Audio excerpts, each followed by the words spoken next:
दूध पीते बच्चे का पेशाब भी नापाक होता है।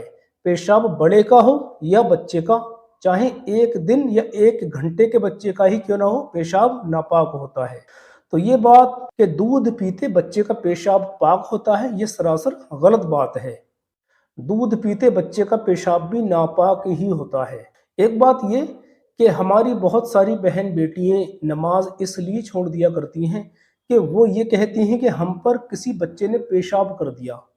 तो अगर कोई बच्चा ऊपर पेशाब कर दे तो इससे भी इंसान नापाक नहीं होता है। इंसान के जितने हिस्से पर पेशाब नापाकी लगी है, बदन का हिस्सा हो या कपड़े का हिस्सा हो, उतना बदन और कपड़ा नापाक होता है।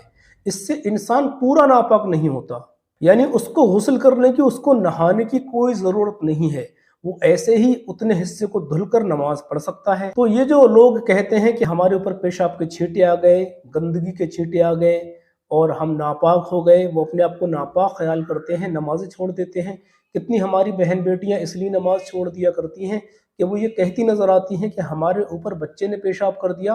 तो उनको ये गलत फहमी दिलो दिमाग से निकालनी चाहिए।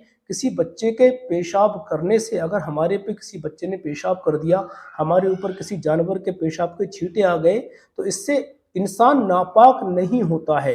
इंसान उतने हिस्से को धुलकर, उतने कपड़े को धुलकर, वजू करके नमाज पढ़ सकता है।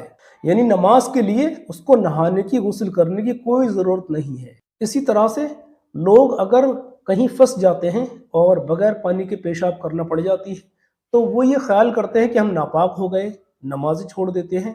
तो खुदा ऐसा ना करें। अगर कहीं ऐसा किया भी है कि बगैर पानी के पेशाब किया है, वो जितने हिस्से पर पेशाब की बूंद लगी है, नापाकी लगी है, उतने हिस्से को धोकर, बदन के हिस्से को, कपड़े को धुलकर इंसान नमाज पढ़ सकता है। नमाज ना छोड़ी जाए। खैर, हम ये जो ज़रा ज़रा सी बहानों पर नमाज छोड़ देते हैं और नमाज जैसे अहम फरीज़े को हम छोड़ दिया करते हैं, उससे महरूम रहते हैं। तो अल्लाह करीम हम सभी को इन बातों पर अमल की तौफीक अता फरमाए।